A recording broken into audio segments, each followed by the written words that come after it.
നമസ്കാരം, പുതിയൊരു വീഡിയോയിലേക്ക് എല്ലാവർക്കും സ്വാഗതം. ഇന്ത്യയിലെ ഏറ്റവും കൂടുതൽ പേര് അപ്ലൈ ചെയ്യുന്ന എഴുതുന്ന പരീക്ഷ SSC പരീക്ഷകളാണ്. ഇന്ന് SSC പരീക്ഷയിലെ കമ്പൈൻഡ് ഹയർ സെക്കൻഡറി ലെവൽ പരീക്ഷയുമായിട്ട് ബന്ധപ്പെട്ട കാര്യങ്ങളാണ് പറയുന്നത്. ഇപ്പോൾ ഹയർ സെക്കൻഡറി ലെവൽ എക്സാം വിളിച്ചിട്ടുണ്ട്. ഏകദേശം 30-40 ലക്ഷം പേരാണ് ആപ്ലിക്കൻസ് ആയിട്ട് വരുന്നത്. ചില സമയത്ത് 60 ലക്ഷം വരെയൊക്കെ പോയ ചരിത്രങ്ങളുണ്ട്. അപ്പോൾ എങ്ങനെയാണ് ഇതിൻ്റെ ടയർ 1 ടയർ 2 എക്സാംസ് പ്രിപ്പയർ ചെയ്യേണ്ടത്, എന്തൊക്കെയാണ് ഇതിൽ നിങ്ങൾ വായിച്ച് പഠിക്കേണ്ടത്, എക്സാം ഡേറ്റ് എന്നാണ് തുടങ്ങിയ ഇൻഫർമേഷനാണ് നമ്മളിന്ന് ഷെയർ ചെയ്യുന്നത്. അപ്പോൾ നമുക്ക് വീഡിയോയിലേക്ക് പോകാം. സോ ഇൻ്റർവ്യൂവിൽ പറഞ്ഞതുപോലെ കമ്പൈൻഡ് ഹയർ സെക്കൻഡറി ലെവൽ എക്സാമിന് ഏറ്റവും കൂടുതൽ ആപ്ലിക്കൻസ് ഉള്ളതാണ്. പൊതുവേ ഇത് 2 ടയർ എക്സാമായിട്ടാണ് നടത്തുന്നത്. ചില പ്രത്യേക തസ്തികകളിൽ 3rd ടയർ കൂടി വരുന്നുണ്ട്. അതിൽ ടയർ 1, ടയർ 2, ടയർ 3, ചില ടൈപ്പിംഗ് ടെസ്റ്റ് പോലെ ഒക്കെ വരുന്ന ചില പൊസിഷൻസിനാണ് ഈ ഒരു ടയർ 3 വരുന്നത്. എല്ലാ പൊസിഷനും ടയർ 2 വരെയാണ് മെയിനായിട്ടുള്ളത്. ഇതിൻ്റെ മാർക്ക് ഡിസ്ട്രിബ്യൂഷൻ എന്ന് പറയുന്നത് ടയർ 1 എന്ന് പറയുന്നത് 200 മാർക്കാണ് അതിൽ മാക്സിമം വരുന്നത്. അതുപോലെ ടയർ 2 വരുന്നത് 100 മാർക്കാണ്. ഇത് രണ്ടും 1 മണിക്കൂർ വീതമുള്ള എക്സാമാണ്. ടയർ 1 പാസ്സായി കഴിഞ്ഞാൽ മാത്രമേ ടയർ 2 എഴുതാനുള്ള ഒരു ക്വാളിഫിക്കേഷൻ കിട്ടത്തുള്ളൂ. മാത്രമല്ല ടയർ 2 ക്വാളിഫൈ ചെയ്യേണ്ട മാർക്ക് എന്ന് പറയുന്നത് 33% മാർക്കാണ്. അതിൻ്റെ കൂടെ തന്നെ ഒരു കാര്യം മനസ്സിലാക്കേണ്ടത്, ടയർ 2 ഒരു ഡിസ്ക്രിപ്റ്റീവ് ടൈപ്പും അതുപോലെ ടയർ 1 എന്ന് പറയുന്നത് ഒരു ഒബ്ജക്റ്റീവ് മാതൃകയിലുള്ള പരീക്ഷയുമാണ്. ഈ ടയർ 1 ആണ് ഏറ്റവും കൂടുതൽ പേര് എഴുതുകയും അത് പരാജയപ്പെടുകയും ഒക്കെ ചെയ്യുന്നത്. ടയർ 1 തന്നെയാണ് ഇതിലെ ഒരു മികച്ച ഫിൽട്ടറിങ് എക്സാം എന്ന്, അല്ലെങ്കിൽ പ്രിലിമിനറി എന്ന് വേണമെങ്കിൽ നമുക്ക് വിളിക്കാം. പ്രിലിമിനറി എന്ന് വിളിക്കാൻ പാടില്ല, കാര്യം SSC ഇതിനെ ടയർ 1 എക്സാം, ടയർ 2 എക്സാം എന്നാണ് ഇതിനെ വിളിക്കുന്നത്. നമുക്ക് കൂടുതൽ കാര്യങ്ങൾ ടയർ 1 ബന്ധപ്പെടുത്തി നോക്കാം. സോ ടയർ 1 നമുക്കിവിടെ T1 എന്ന് മെൻഷൻ ചെയ്യാം. ഇതിൽ പ്രധാനമായിട്ടും വരുന്ന 4 ടൈപ്സ് ഓഫ് സിലബസ് ആണ് ഇതിൽ മെൻഷൻ ചെയ്തിട്ടുള്ളത്. അതിൽ ആദ്യത്തേത് ജനറൽ ഇൻ്റലിജൻസ്. ഓക്കെ, അതിൻ്റെ കൂടെ തന്നെ റീസണിങ് കൂടി മെൻഷൻ ചെയ്തിട്ടുണ്ട്. ഓക്കെ, അപ്പോൾ നമുക്ക് ഇതിന് തൽക്കാലം റീസണിങ് എന്ന് വിളിക്കാം. ദെൻ ക്വാണ്ടിറ്റേറ്റീവ് എബിലിറ്റി,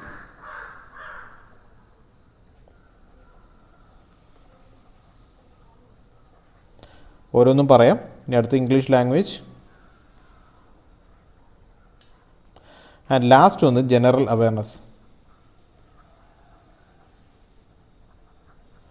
ഓക്കെ, ഇങ്ങനെ 4 ഭാഗങ്ങളാണ് ഇതിൻ്റെ നമുക്ക് സിലബസിൽ കാണാനായിട്ട് പറ്റുന്നത്.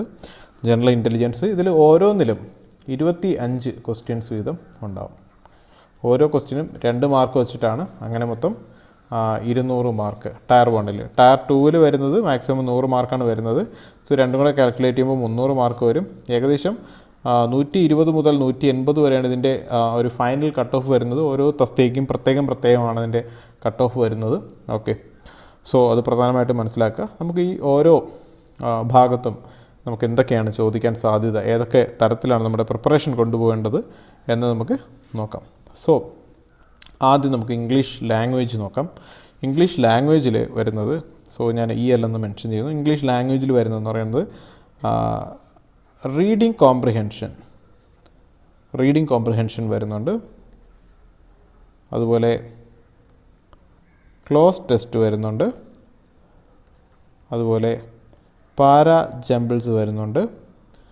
പിന്നെ സിനോണിംസ് വരുന്നുണ്ട്, ആൻറ്റോണിംസ് വരുന്നുണ്ട്. ഓക്കെ, സോ മൾട്ടിപ്പിൾ മീനിങ്, അതുപോലെ എറർ സ്പോട്ടിങ്, അതുപോലുള്ള കാര്യങ്ങൾ വരുന്നുണ്ട്. Paragraph completion, then one word substitution, പിന്നെ ആക്റ്റീവ് പാസീവ് വോയിസ്. ഇത്രയും കാര്യങ്ങളാണ് ഇംഗ്ലീഷ് ലാംഗ്വേജിൽ വരുന്നത്.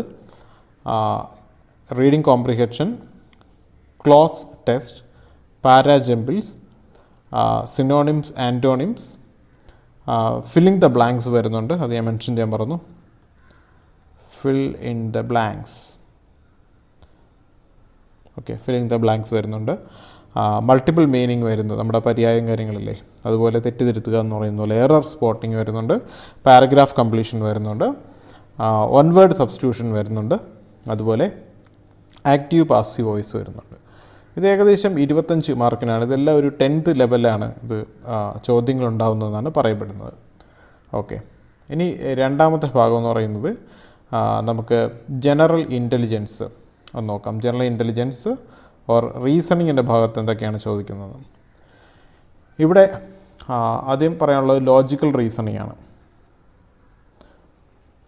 നമുക്ക് CSAT-ലൊക്കെ വേണ്ടതാണ്, സിവിൽ സർവീസിൻ്റെ.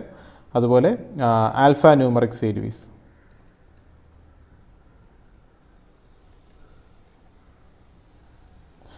then ranking direction alphabet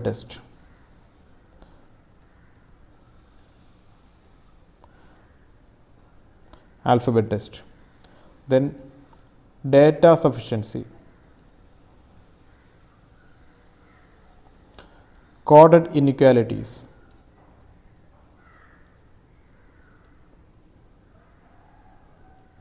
then seating arrangement,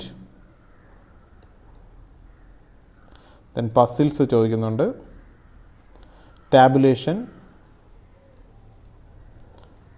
syllogism, then space orientation,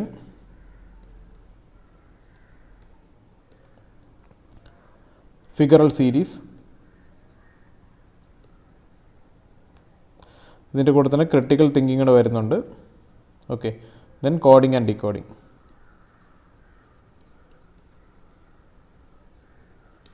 okay, so ഇത്രയും കാര്യങ്ങളാണ് logical reasoning, alpha numeric series, ranking direction alphabet test, data of sufficiency, coded inequalities, seating arrangement, puzzle, tabulation, syllogisms, space orientation, figural series or critical thinking വരുന്നുണ്ട്, then coding and decoding. So ഇത്രയും കാര്യങ്ങളാണ് general ഇൻ്റലിജൻസിൻ്റെ ഭാഗത്ത് വരുന്നത്. നിങ്ങൾ പ്രത്യേകമായിട്ട് ശ്രദ്ധിക്കുമ്പോൾ ഒരു കാര്യം മനസ്സിലാവും, റീസണിങ്ങിൻ്റെ ഭാഗം അതുപോലെ ക്വാണ്ടിറ്റേറ്റീവ് ആപ്റ്റിറ്റ്യൂഡിൻ്റെ ഭാഗം എന്ന് പറയുന്നത് ഇതിൽ മെജോറിറ്റിയാണ്.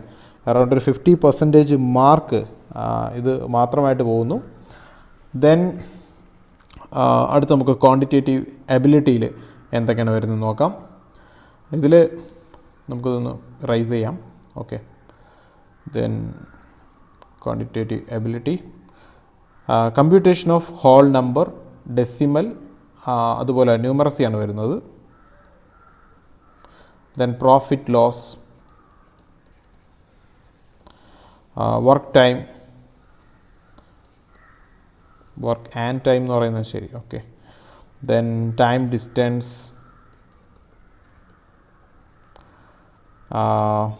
Data interpretation,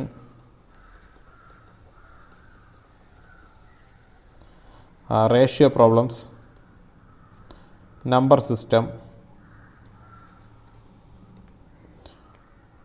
then permutation combination. So simple interest അത് വിട്ടുപോയി, സിമ്പിൾ ഇൻട്രസ്റ്റ്. സോ ഇങ്ങനെ തുടങ്ങിയ ഭാഗങ്ങളാണ് വരുന്നത്. സോ ഇത് കൂടുതൽ എന്താണ് ഒരു മാത്തമെറ്റിക്കൽ ഓറിയൻറ്റേഷനായിട്ട് വരുന്ന ഒരു ഭാഗമാണ്. 25 മാർക്ക് കൂടുതൽ വെയിറ്റേജ് ഈ ഭാഗത്തിനുണ്ട്. 25 ക്വസ്റ്റ്യൻസ് 50 മാർക്കിനാണ് ചോദിക്കുന്നത്. നമ്മുടെ സമയം അത്യാവശ്യം കളയാൻ പറ്റുന്നതാണ്. കാര്യം 60 മിനിറ്റിൽ മൊത്തം 100 ക്വസ്റ്റ്യൻസ് അറ്റൻഡ് ചെയ്യേണ്ടി വരുമ്പോൾ ഒരു ക്വസ്റ്റ്യന് മാക്സിമം കിട്ടുന്നത് 30 സെക്കൻഡ് മുതൽ 40 സെക്കൻഡ് വരെയാണ്. ഓക്കെ, സോ ഈ ഒരു സമയം ബാലൻസ് ചെയ്യാനായിട്ട് നന്നായിട്ട് അറിഞ്ഞിരിക്കണം. കാര്യം ജനറൽ അവയർനെസ്സിൽ നമുക്ക് വരുന്ന ഭാഗം എന്ന് പറയുന്നത് history, culture, geography, economic, policy related ആയിട്ടുള്ള ക്വസ്റ്റ്യൻസ്, അതുപോലെ സയൻറ്റിഫിക് റിസർച്ച്. സോ ഇതിൻ്റെ കൂടെ തന്നെ അവാർഡ് ചോദിക്കാറുണ്ട്, ഓണേഴ്സ് ചോദിക്കാറുണ്ട്, ദെൻ സ്പോർട്സ് റിലേറ്റഡ് ചോദിക്കാറുണ്ട്. സോ ഇത് ജനറൽ അവയർനെസ് എന്ന് പറയുമ്പോൾ ഇതൊരു കടൽ പോലെ കിടപ്പുണ്ട്. പക്ഷേ ഇതിൽ ചോദ്യങ്ങളെന്ന് പറയുമ്പോൾ നമുക്കൊരു 20 സെക്കൻഡിലൊക്കെ ആൻസർ ചെയ്യാൻ പറ്റും. അറിയാവുന്നതാണെന്നുണ്ടെങ്കിൽ ഒരുപാട് സമയം കളയാതെ തന്നെ ചെയ്യാൻ പറ്റും. സോ ഇവിടെ കൂടുതൽ കിട്ടുന്ന സമയം ജനറൽ അവയർനെസ്സിന് നമ്മൾ കൂടുതൽ ഇമ്പോർട്ടൻസ് കൊടുക്കുക. അതുപോലെ റീസണിങ്ങിൻ്റെ സൈഡിൽ കൂടുതൽ ഇമ്പോർട്ടൻസ് കൊടുക്കുക. കാര്യം റീസണിങ് എപ്പോഴും ടൈം ഇൻവെസ്റ്റ് ചെയ്ത് കഴിഞ്ഞാൽ ആക്യുറേറ്റ് ആയിട്ടുള്ള ആൻസർ കിട്ടും. ജനറൽ അവയർനെസ്സിന് കൂടുതൽ ഇമ്പോർട്ടൻസ് കൊടുക്കുക. ഇംഗ്ലീഷ് സാധാരണഗതിയിൽ എല്ലാവരും ഒഴിവാക്കുകയാണ് ചെയ്യുന്നത്. അങ്ങനെ ഒഴിവാക്കി പഠിക്കരുത്. ഇതിൽ സെക്ഷൻ കട്ട് ഓഫ് ഒന്നുമില്ല. പക്ഷേ ഒരു കട്ട് ഓഫിന് മുകളിലോട്ട് എത്തണമെങ്കിൽ ഇംഗ്ലീഷ് വളരെ ഇമ്പോർട്ടൻ്റ് ആണ്, റീസണിങ് ഇമ്പോർട്ടൻ്റ് ആണ്, ജനറൽ അവയർനെസ് ഇമ്പോർട്ടൻ്റ് ആണ്. മാത്തമാറ്റിക്സിന് വേറെ പ്രോബ്ലം ഒന്നുമില്ല. സോ കൂടുതൽ ആൾക്കാരും ടൈം കൺസ്യൂമിങ് ആയിട്ട് കണ്ടതുകൊണ്ട് ചിലത് കാർഡ് കയറി ചെയ്ത് പോകാനുള്ള സാധ്യത ഇവിടെ കാണുന്നുണ്ട്. സോ ഇവിടെ അത് തന്നെയാണ് ഒരു ടൈം മാനേജ്മെൻറ്റ് പെർഫെക്റ്റായിട്ട് ചെയ്യണം എന്ന് തന്നെയാണ് ഉദ്ദേശിക്കുന്നത്. സോ ഇതാണ് ടയർ 1ൻ്റെ ടോപ്പിക് ഇൻകംപ്ലീറ്റ്. സോ നമുക്ക് ടയർ 2ൻ്റെ നമുക്ക് മറ്റൊരു വീഡിയോയിൽ നോക്കാം. ഒപ്പം തന്നെ ഇതിൻ്റെ എക്സാം ഡേറ്റ് വരുന്നതെന്ന് പറയുന്നത് ഏപ്രിൽ 12 ടയർ 1ൻ്റെ എക്സാം ഡേറ്റ് വരുന്നത്. സോ ഏകദേശം ടൈമിൻ്റെ കാര്യം നോക്കുകയാണെന്നുണ്ടെങ്കിൽ നവംബർ വിടാം. ഓക്കെ, ദെൻ ഡിസംബറിലൊരു 31 ദിവസമുണ്ട്, Jan 31, okay, then March, April 12 exam, അപ്പോൾ 11 ദിവസമുണ്ട്.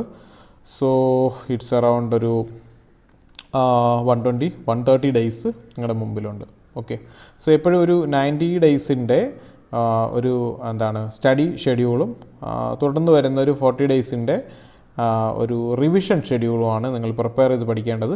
ഓക്കെ, ഈ ഒരു 90 ഡേയ്സിൽ ഇതിനൊന്ന് 4 ഭാഗങ്ങളായിട്ട് തിരിക്കുക. 4 ഭാഗങ്ങളായിട്ട് തിരിച്ച് ഓരോ ഭാഗത്തിലും നിങ്ങൾ ഓരോ ടോപ്പിക്ക് വെച്ചിട്ട് അതൊന്ന് സ്പെഷ്യലൈസ് ചെയ്യുക. ഫോർ എക്സാമ്പിൾ, ഇപ്പോൾ ഫസ്റ്റ് ഒരു 20 ഡേയ്സ് എക്സാമ്പിളും നിങ്ങൾ ഇംഗ്ലീഷിനാണ് ചിലവഴിക്കുന്നതെങ്കിൽ ആ ഒരു 20 ഡേയ്സ് കൊണ്ട് തന്നെ ഇംഗ്ലീഷ് പരമാവധി കംപ്ലീറ്റ് ചെയ്യുക.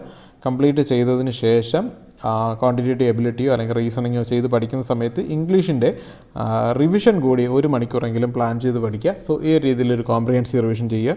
അപ്പോൾ ഒരു മൾട്ടിപ്പിൾ ലെവലിലോട്ട് വരും. ഇതിപ്പോൾ മാത്തമെറ്റിക്സിൻ്റെ കാര്യമെങ്കിൽ ഒരു പ്രോഫിറ്റ് ആൻഡ് ലോസിൻ്റെ ഒരു പ്രോബ്ലമാണ് ഒരു ദിവസം പഠിക്കുന്നത്, അല്ലെങ്കിൽ 2 ഇപ്പോൾ work and time and profit and loss ആണ് എടുക്കുന്നതെങ്കിൽ ആ ഒരു 2 പ്രോബ്ലം എങ്ങനെയെന്ന് വ്യക്തമായിട്ട് പഠിക്കുക, അതിൻ്റെ ഫോർമുലാസ് പഠിക്കുക. Then maximum number of questions ഒന്ന് ചെയ്ത് വർക്കൗട്ട് ചെയ്യുക. ഇൻ്റർനെറ്റ് സെർച്ച് ചെയ്ത് കഴിഞ്ഞാൽ ഒത്തിരി ക്വസ്റ്റ്യൻസ് നിങ്ങൾക്ക് അവൈലബിൾ ആയിട്ട് കിട്ടും. ഓക്കെ, ഏതെങ്കിലുമൊക്കെ നെറ്റിൽ സെർച്ച് ചെയ്ത് കിട്ടുന്നില്ല എന്നുണ്ടെങ്കിൽ, വെബ്സൈറ്റുകളോ ഒന്നും കിട്ടുന്നില്ല എന്നുണ്ടെങ്കിൽ ജസ്റ്റ് വാട്സാപ്പിലൊന്ന് കോൺടാക്റ്റ് ചെയ്യുക. സോ സ്ക്രീനിൽ വാട്സാപ്പ് നമ്പർ ഉണ്ടാവും. ഓക്കെ, അപ്പോൾ കോൺടാക്റ്റ് ചെയ്ത് കഴിഞ്ഞാൽ അങ്ങനെയുള്ള ഇൻഫർമേഷൻസ് തരുന്നതായിരിക്കും. സോ നന്നായിട്ടൊന്ന് പ്ലാൻ ചെയ്ത് കഴിഞ്ഞാൽ ടയർ 1ഉം ടയർ 2ഉം കുറച്ച് ഈസി ആയിട്ട് കടന്നു പോകാൻ പറ്റുന്നത് തന്നെയാണ്. കുറേയേറെ കൺസിസ്റ്റൻസി ഉള്ളൊരു എക്സാമാണ്. സാധാരണ സ്റ്റേറ്റ് എക്സാമിനെ പോലെ കൺസിസ്റ്റൻസി കുറവുള്ള എക്സാം അല്ല. സോ ഓരോ വർഷവും നമ്പർ ഓഫ് തസ്തികകൾ വിളിക്കാറുണ്ട്. ഏതാണ്ടൊരു 25+ തസ്തികകൾ വിളിക്കാറുണ്ട്. അപ്പോൾ ഈസി എന്ന് ഞാൻ പറയുന്നില്ല, പക്ഷേ it's is achievable. Okay, so ഇപ്പോൾ PSC ഒക്കെ വർക്ക് ചെയ്യുന്ന സുഹൃത്തുക്കളുണ്ടെങ്കിൽ, അതുപോലെ തന്നെ സിവിൽ സർവീസിന് വർക്ക് ചെയ്യുന്ന സുഹൃത്തുക്കളുണ്ടെങ്കിൽ ഇതിൻ്റെ CSATൻ്റെ പോർഷൻ, ഓക്കെ, അതിൻ്റെ കൂട്ടത്തിൽ ഇംഗ്ലീഷ് കൂടി ഒന്ന് ശ്രദ്ധിക്കാമെങ്കിൽ ഈസി ആയിട്ടിത് കവർ ചെയ്യാൻ പറ്റും. ഈസി ആയിട്ടെന്ന് പറയുമ്പോൾ ഞാൻ ഓൾറെഡി പ്രിപ്പറേഷനിലുള്ളവരെ സംബന്ധിച്ചിട്ടാണ് പറയുന്നത്. ഓക്കെ, ഇനിയിപ്പോൾ ഇതുവരെയും പ്രിപ്പറേഷൻ സ്റ്റാർട്ട് ചെയ്തില്ല എങ്കിലും സോ ഡിസംബർ ഐ തിങ്ക് ഒരു 15th വരെ എന്തോ ഇത് ആപ്ലിക്കേഷൻ സബ്മിറ്റ് ഉള്ള ടൈമുണ്ട്. സോ ഈ ഡേറ്റ് കൃത്യമല്ല, but you have to check it out in the ssc.nic.in വെബ്സൈറ്റിൽ നോക്കുക. നോക്കിയതിന് ശേഷം ഇന്ന് തന്നെ ആപ്ലിക്കേഷൻ കൊടുക്കുക. ഓക്കെ, +2 ആണ് ഇതിൻ്റെ യോഗ്യതയായിട്ട് വരുന്നത്. So all the best. Tier 2 detail ആയിട്ട് തന്നെ മറ്റൊരു വീഡിയോയിൽ ചെയ്യാം. ഇപ്പോൾ തന്നെ ഏതാണ്ടൊരു 15 മിനിറ്റോളമൊക്കെ ആയിട്ടുണ്ട്. സോ ഒരു ലെങ്തി വീഡിയോ ആഗ്രഹിക്കുന്നില്ല. So that's it for the day. നമുക്ക് ടയർ 2 എക്സാം അല്ലെങ്കിൽ മറ്റൊരു വീഡിയോയുമായിട്ട് മറ്റൊരു ദിവസം കാണാം. This is Akhil signing off. Good bye.